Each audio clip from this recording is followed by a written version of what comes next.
pessoas oferecendo acomodação de graça em troca de serviços sexuais. Aqui na Irlanda a gente está tendo uma crise imobiliária, para quem não sabe, muito grande.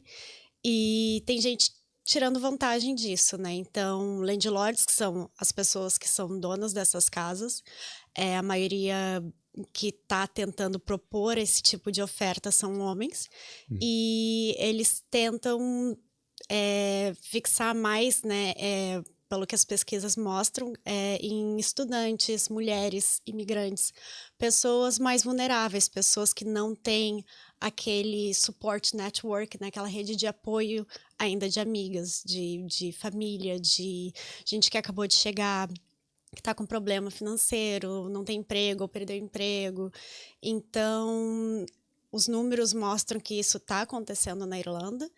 E o programa é basicamente sobre isso, né? Pessoas que postam esses ads, às vezes implicitamente ou não. Sim, postam anúncios, às vezes eles realmente dizem, né? Estamos procurando uma pessoa em troca de favores sexuais. Exato, e às vezes não, às vezes é só uma foto de uma casa, que não dá para saber o que é exatamente, mas meio muito barato, ou fala que pode ser de graça, ou às vezes nada, assim, a pessoa daí manda uma mensagem e podem oferecer, como muitas meninas que vieram falar comigo, podem oferecer essa oferta, né? Se tu me der algo em troca, tu pode ficar aqui de graça. Então, esses anúncios eram o jeito mais fácil da gente provar que isso está acontecendo e está acontecendo em toda a Irlanda. Os anúncios a gente encontrou geralmente num site chamado Locanto e outro chamado Vive Street, são classificados na Irlanda e é o segundo e terceiro maiores assim da Irlanda, assim, mais visitados, e a gente não tinha ideia. Esses sites são seguros?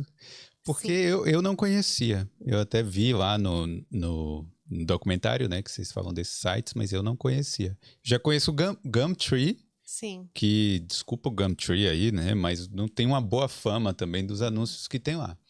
Mas, não conhecia esses aí. Pois é, a gente também não estava tão ciente, né? Então, quando a gente começou a pesquisar, que a gente viu que lá se encontra de tudo, né? Desde gente vendendo carrinho de bebê, até serviço de massagem especial, digamos. Entendi. Né? Então, é um pouco esquisito, assim. Tem a parte de pessoal, mas tem a parte normal, assim. Até mesmo anúncios de casas normais.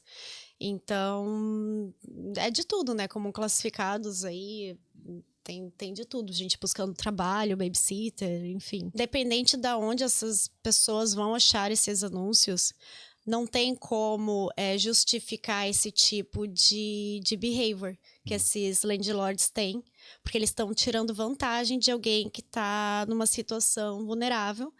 Não só a pessoa está numa situação vulnerável, mas também é o todo, né? Não tem muita ajuda, né? Como a Irlanda agora nessa crise imobiliária, são vários fatores. Então, para eles, isso deveria ser um crime. Sim. E essas pessoas deveriam ser punidas. É como se fosse um professor fazer isso com um aluno, né? Tipo assim, é uma situação realmente que uma pessoa está num poder maior e aí está tentando usar desse poder contra uma pessoa vulnerável, não é isso? Né, ter vantagem, né, dessa posição de poder, como tu falou, é uma posição de poder, então a pessoa acha, como essas pessoas que eu encontrei, né, durante essa pesquisa, muitas elas acham que elas têm esse poder de poder tirar vantagem, elas se acham, são autoritárias, possessivas, manipuladoras talvez, sabe, se acham no direito de ter essa pessoa ali como um objeto, né, essa mulher, e tirar vantagem da situação dela. Então não tem justificativa para isso. Eu falo isso porque muita gente que pode estar vendo de fora pode pensar assim, bom, são dois adultos, eles têm lá uma relação como se fosse de troca, mas não é bem assim, né? Não, mas é bom até levantar essa pauta, porque eu vi algumas pessoas também questionando, falando, cada um paga com a moeda que tem, só que não é a moeda que tem, a pessoa não, ela tá lá tranquila, ela escolheu fazer isso, ela não tem outra alternativa. Então, é um abuso, né? Um abuso de poder. É. E aí, então, conta um pouquinho aí como é que foi você se disfarçar, você... Primeiro, como é que foi o convite para fazer isso aí? Porque eu imagino que não tenha sido uma coisa fácil de você falar assim, não, beleza, eu vou lá, vou fazer isso. Então, o convite veio da produtora Lydia Murphy. Ela estava no início, na parte da pesquisa, assim, bem inicial. E como eu já trabalhei, desde que eu me formei do mestrado aqui de jornalismo e mídia, eu trabalhei com a Arti em alguns projetos. Então, ela soube, a gente não tinha trabalhado juntas ainda. E entrou em contato comigo e falou, olha, tem isso, tá em fase inicial.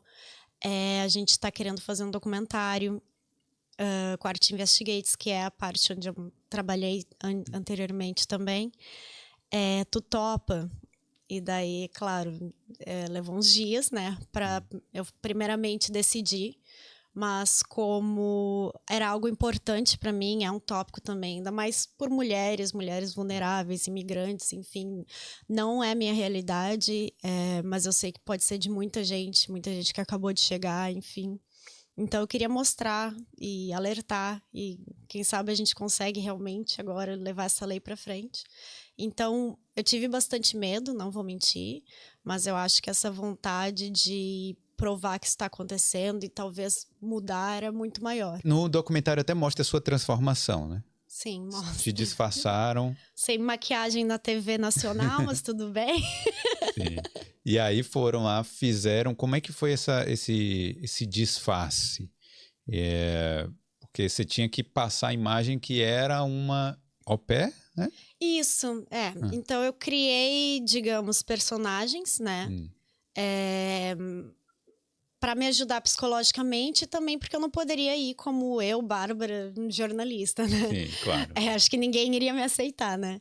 Então, foi várias questões, assim, para eu me proteger psicologicamente. Eu decidi usar peruca, óculos, as roupas bem largas, né? Não deixar nada implícito de que eu estou tentando algo, enfim, nesses encontros, até mesmo, né? Se alguém me encontrasse em um desses encontros e falasse Bárbara, tudo bem? Eu não é Bárbara, sabe? Entendi. Coisas assim, imagina, né? Então era uma proteção psicologicamente também para mim, para eu dividir, né? Agora é Bárbara, agora é Ana, Luciana, Maria. E também caso eu encontrasse alguém, né, na rua. Mas eu criei também outras coisas, né? Não só fisicamente, mas também eu criei esse perfil. Então, seria uma brasileira de 26 ou 27 anos, que chegou em Dublin há 6 ou 8 meses. Conforme a pessoa estava, né, em um lugar, eu tinha que mudar a história. Então, se é no sul do país, se é na região de Leinster, se é em Dublin, se é, sabe? Então, dependendo de onde ela estava, eu tinha que mudar o nome da escola de inglês ou o que aconteceu. Mas, geralmente, era a mesma história de eu perdi o trabalho como au pair. Às vezes eu falava, mãe ficou grávida, agora não precisa mais de mim. Tô dormindo num sofá de uma amiga, numa casa lotada. E daí falava assim, tô para renovar a escola, não tenho dinheiro, tô tentando alguns trabalhos, tá difícil, né? Tô devendo, coisas assim. Então era alguém que dava para ver que não tinha suporte de amigos, de família, tava sem emprego, né? Então uma situação completamente vulnerável. Então... E é isso que o predador tá buscando, né? Isso, se for uma pessoa que tá tranquila, né, eles não sei nem se iriam adiante, né? Eu acho que na cabeça deles, mas cabeça meio, não sei se eu posso falar doentia, né? Sim. Eu acho que a vulnerabilidade também é um fator, né, de poder tirar vantagem desse ser humano. A mecânica da coisa. Então, vocês viam o anúncio e aí... Nesse anúncio, às vezes tinha algo vago, às vezes tinha lá a oferta mesmo, falar assim, a oferta sexual, né, da pessoa. E aí vocês respondiam dizendo, querendo mais informações, como é que era? Então, a princípio a gente nunca falava, sempre né, algo também, não só jornalismo investigativo, mas jornalismo em geral, a gente nunca pode, né, influenciar ninguém a responder de acordo com algo que a gente espera em Se si. vocês não estavam querendo criar uma armadilha para a pessoa. Não, exato. Então era tudo a pessoa que falava, né? Então a gente mandava mensagem, a gente viu o anúncio, mandava mensagem, né, perguntando: oi, tudo bem? Ainda está disponível? Ou como funciona? Coisas assim.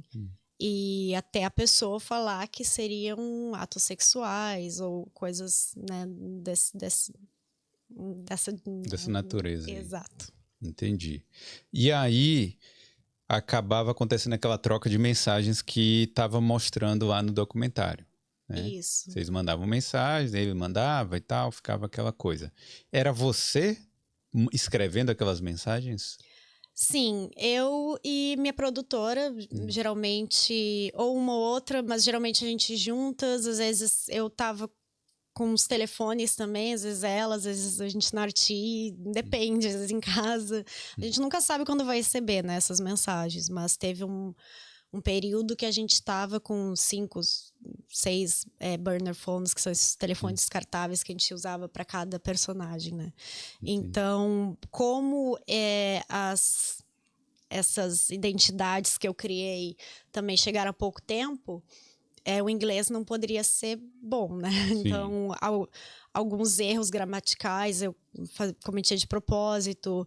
Até durante os encontros, às vezes eu também colocava um errinho ali no meio de alguma coisa, falava bem devagar, tentava mudar um pouquinho minha voz.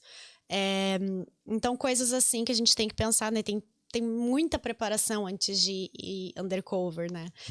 Até mesmo antes dos encontros, a gente ia dirigindo, né? A produtora geralmente dirigia e a gente ia falando minha backstory para eu lembrar, porque às vezes mudava um pouquinho de um lugar para o outro. Então, ela já começava a me chamar pelo nome, né, da minha personagem.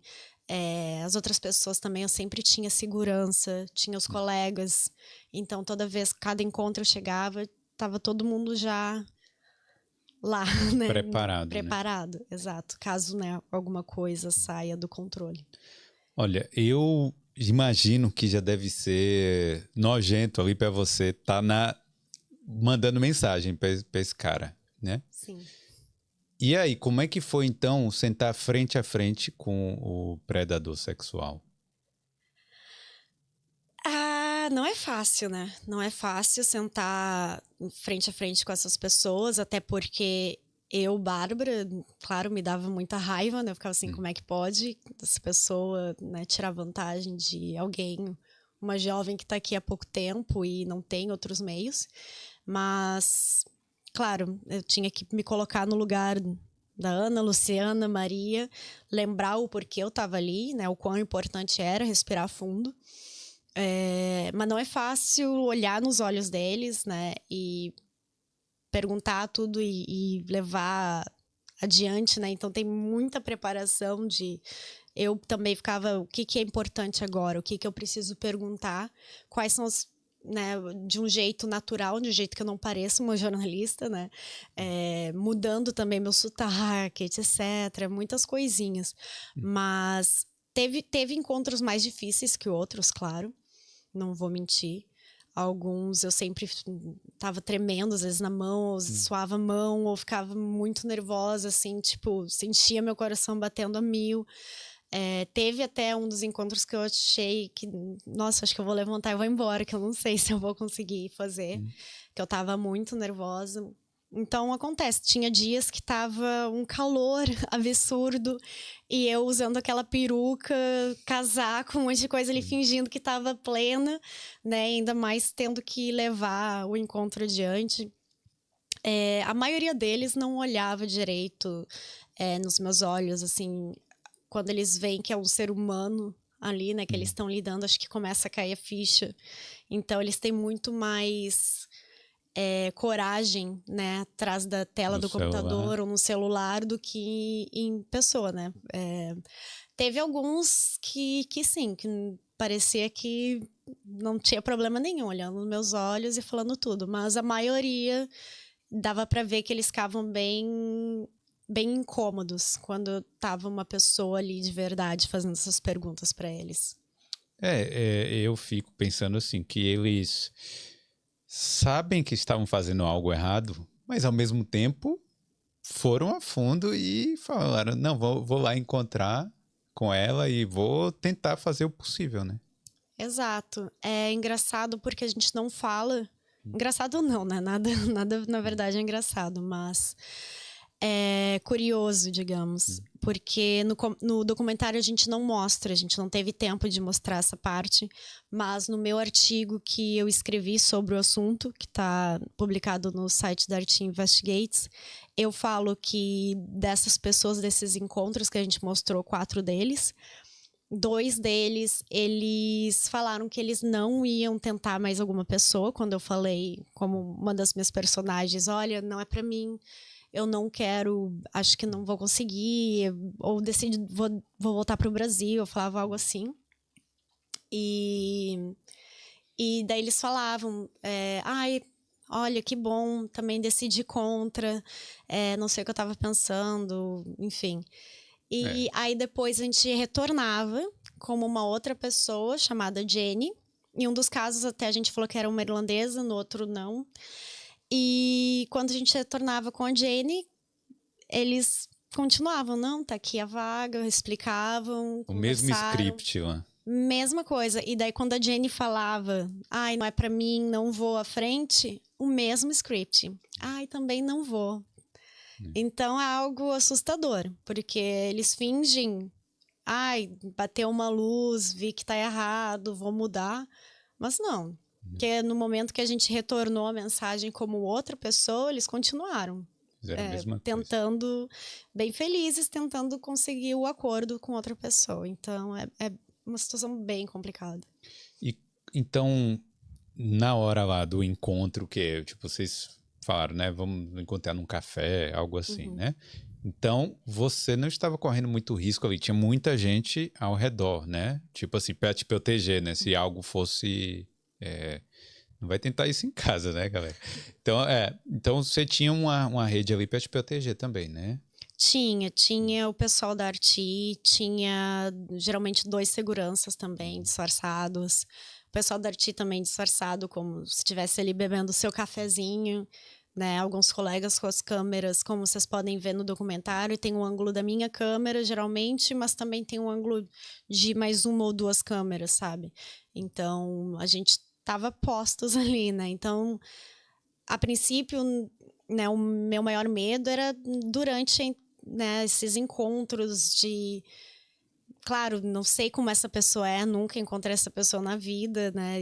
E pela natureza do que a gente está conversando, dá um medo, mas eu sei, eu tinha vários códigos também com eles, caso algo acontecesse que fosse algo estranho, que eles iriam intervir. Então, a princípio, nisso eu estava segura, né? Tinha muita gente, não só o pessoal também do café, né? Desses lugares que a gente se encontrou. É um local público, né? Público, geralmente durante o dia, sabe? Então, o que é assustador também, né? Pensar que, ou final de dia, tarde, e essas pessoas estão falando algo dessa natureza ali em público, enfim, é um pouco estranho, né? E aí, quando chegava lá, quando o cara chegava, tentava sempre te levar pro carro, né? Mandava uma mensagem, como é que era? Teve isso também. Teve isso, né? Que todos que entraram em contato, que a gente entrou em contato, que teve os encontros, todos eles tentaram em algum momento, antes dos encontros, oferecer uma carona, ou tentar o encontro no carro, ou encontrar no carro direto. Ou às vezes depois também, ou no meio do encontro, não, vamos conversar ali no meu carro. É muito estranho, né? Porque a gente também se coloca na posição, não sei, se alguém vai num encontro de app, vamos dizer. Acho que ninguém nunca vai oferecer algo assim, né? Ou sabe que é perigoso. Então, por que uma pessoa oferecendo uma troca dessa natureza acha que essa pessoa vai aceitar e vai pro carro dela, né? Então, eles estão, acho que, tirando novamente, né, vantagem da situação de vulnerabilidade. Talvez pensar, não, essa menina tá tão desesperada que vá que, né, vou tentar. tentam a sorte, né? Tenteada é livre, não sei o que passa na cabeça deles, de verdade. Como os especialistas falaram, eles tentam mudar a logística do que está acontecendo na cabeça deles para fazer sentido, né, que essas pessoas são vulneráveis, mas eles estão ajudando, elas precisam da minha casa, eu tenho a casa, eu tenho o quarto, eu estou ajudando ela, é uma troca de favores. Mas não há troca de favores numa situação dessas. Não, e tinha uns que chegaram a tentar passar como se fosse assim um relacionamento de amizade, né?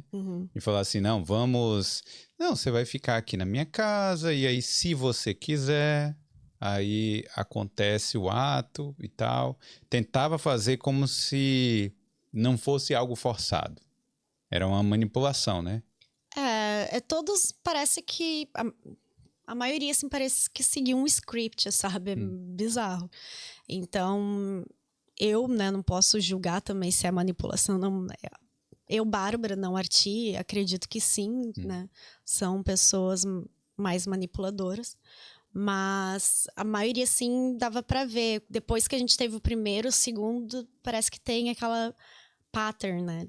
Todos seguindo aquele script. Daí tu fica, meu Deus, é um roteiro que eles seguem, né? E é assustador lidar com isso. E é exatamente por isso que a gente precisa de uma lei, né? Porque o óbvio, né, que a gente pensa, né? Nossa, isso é o óbvio, mas o óbvio não é óbvio para muitas pessoas.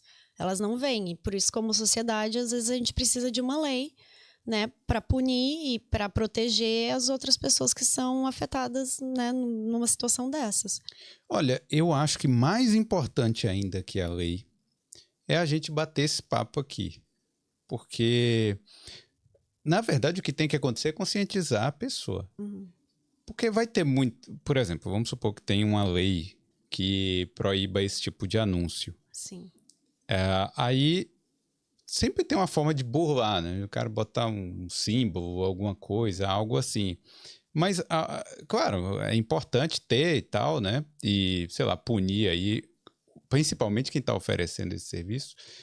Mas, a partir do momento que tenha uma conscientização geral, que a pessoa não... Eu sei que na vulnerabilidade é difícil julgar, né, a pessoa, mas que a pessoa não deixe passar pela cabeça, não, talvez não seja tão ruim assim, sabe? Porque eu tenho certeza que muita gente que pode ter entrado, né, numa situação dessa de ser oferecida né, aluguel em troca de sexo e chega achando que não vai ser tão ruim assim, vai ser de vez em quando. E aí quando chega lá pode ter sofrido abuso e coisas muito piores, né?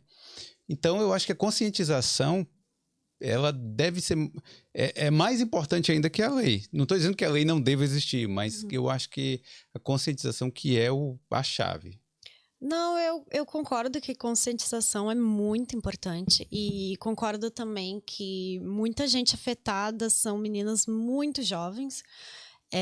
Até em alguns outros programas que a gente viu sobre o assunto, enfim, eles mostram meninas de 18, 19 anos que aceitaram, né, isso e depois falam que não há justificativa para tentar qualquer outra coisa ao invés de aceitar, porque realmente, como tu falou, elas acham que não vai ser tão ruim, que não tem outra alternativa e que vai ser só ali 1, 2 vezes por semana e pelo menos tem, né, um teto sobre a cabeça delas, mas que depois o trauma, tudo, né, que vem com isso é muito pior do que, né, ter essa solução temporária. Gente, assim, fora isso, né? Não é... Tô falando assim, o ato sexual ainda, que não é sexo, mas a violência ali que vai acontecer, Sim. né? Vamos dizer, uma vez na semana. Não é só isso, fora você viver na mesma casa que essa pessoa, né? Exato. Tipo, convivendo ali 24 horas por dia, sei lá, numa casa de uma pessoa que não é uma boa pessoa, né? Vamos dizer, Isso. Não é. Pelo amor E de não Deus. só isso, né? Essas pessoas também, quem garante que elas não vão aumentar o número de vezes que elas tiveram o acordo a princípio, né? Como tu falaste, é uma vez por semana, daqui a pouco é 2, 3, tô afim agora. E daqui a pouco força mesmo, né? Daqui a pouco força e acaba sendo um, né, estupro. É. Não dá pra saber como vai ser. E é um estranho que teve essa ideia a princípio que não é normal, não é legal, enfim. E ainda essa pessoa tá lá, né? Tem acesso ao teu quarto, talvez, ao banheiro, às tuas coisas, pode te ameaçar.